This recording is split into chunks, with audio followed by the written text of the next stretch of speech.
She is everywhere on painted faces, in vibrant parades, carved into souvenirs. Tall, elegant, draped in fine dresses and lavish hats, yet beneath it all, she is only bones. This is La Catrina, Mexico's Lady of the Dead. But don't mistake her smile for something sinister. To millions, she isn't a figure of fear, but of love, a reminder that our ancestors still walk with us, and that death is only another part of life. Think about that for a moment. In most cultures, a skeleton dressed like royalty would be terrifying. But in Mexico, she is adored, cherished, even honored. Why? Because she tells us that death doesn't divide us, it unites us. Yet behind this graceful skeleton lies a secret past, born from satire, rebellion, and the struggle for Mexico's true identity.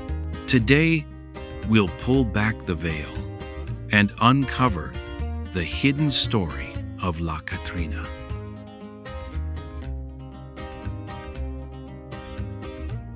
To understand her, we first need to step into Dia de los Muertos, the Day of the Dead. Every year, on November 1st and 2nd, Mexicans welcome the souls of their ancestors back into the world of the living. Altars are filled with marigolds, food, and sugar skulls.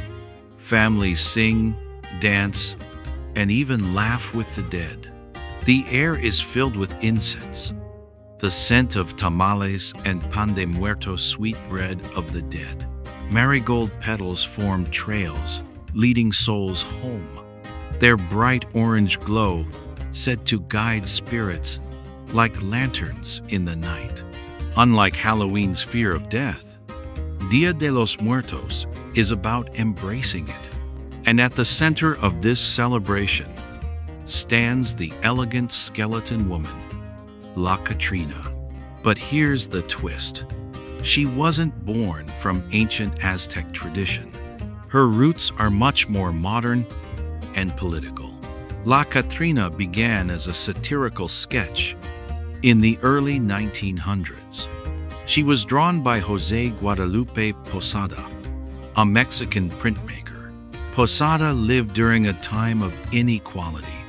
The wealthy elite looked to Europe for fashion and culture, while indigenous identity was pushed aside.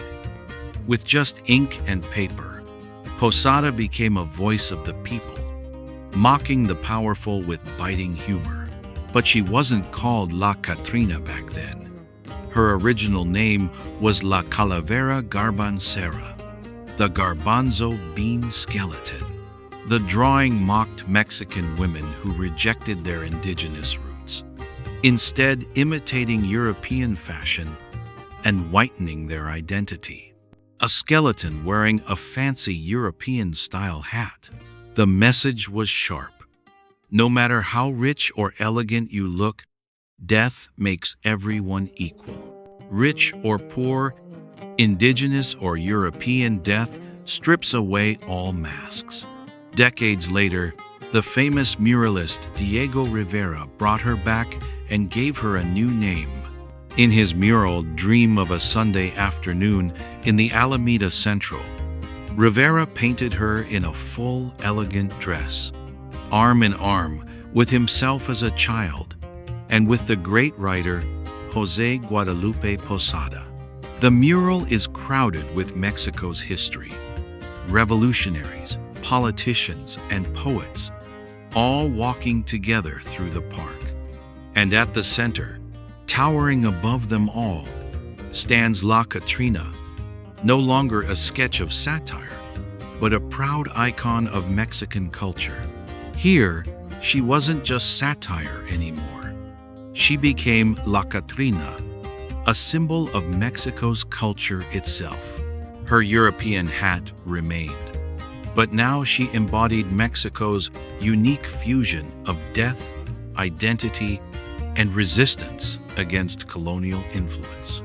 Though modern, La Catrina still echoes Mexico's indigenous past. In Aztec mythology, there was Mictlantecuhtli, the Lady of the Dead, who ruled the underworld beside her husband Mictlantecuhtli. She guarded the bones of the dead and oversaw festivals honoring ancestors. La Catrina, in a way, carries her spirit forward, blending ancient indigenous reverence with modern satire. And she is not alone.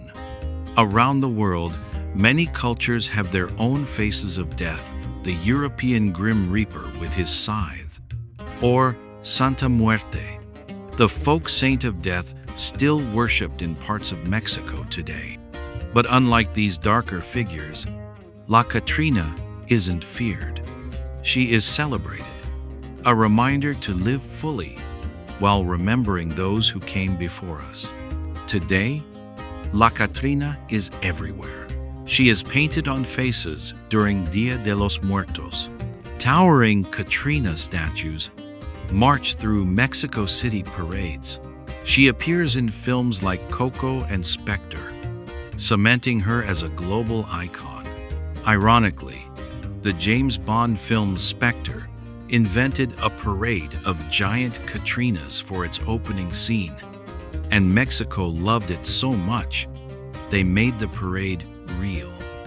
Every year now, tens of thousands flood the streets in a spectacle inspired not by tradition, but by cinema. That's the power of La Catrina.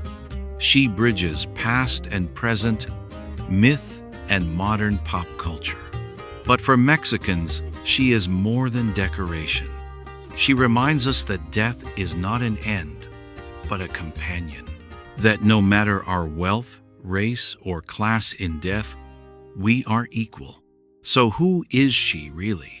She is La Calavera Garbancera, born from satire. She is La Catrina, reborn by Diego Rivera as Mexico's eternal Lady of Death. And she is Mictlantecuhtl's shadow, a bridge between Mexico's indigenous roots and modern identity. Her secret identity is this: La Catrina is not just about death. She is about life, equality, and Mexico's fight to embrace its true self. Next time you see her smiling face, remember, behind the elegance lies a powerful story. A story of satire, the resistance, and above all, a story that says, to celebrate death is to celebrate life. This is the secret identity of Mexico's Lady of the Dead.